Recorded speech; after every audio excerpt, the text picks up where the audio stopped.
May hospital naman. Bakit namatay pa rin sa dengue? Ito po ang dahilan. Quezon City declared dengue outbreak dahil sa 300% increase ng cases.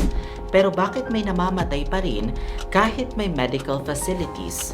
Ano ang mali? Kasi hindi nyo po alam ang critical phase ng dengue. Dito, nagiging deadly.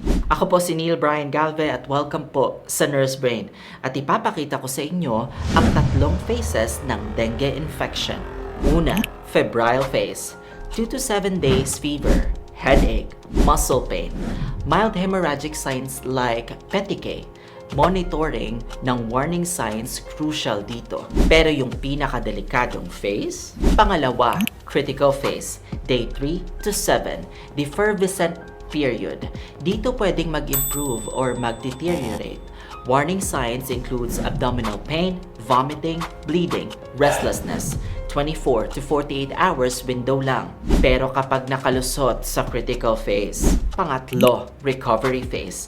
48 to 72 hours, body fluids normalizes. Classic rashes appears. Isles of white in sea of red. WBC rises, platelets normalize. Kaya tandaan po, critical phase ang killer. Watch for warning signs. Immediate hospitalization kapag may symptoms. Early recognition saves lives.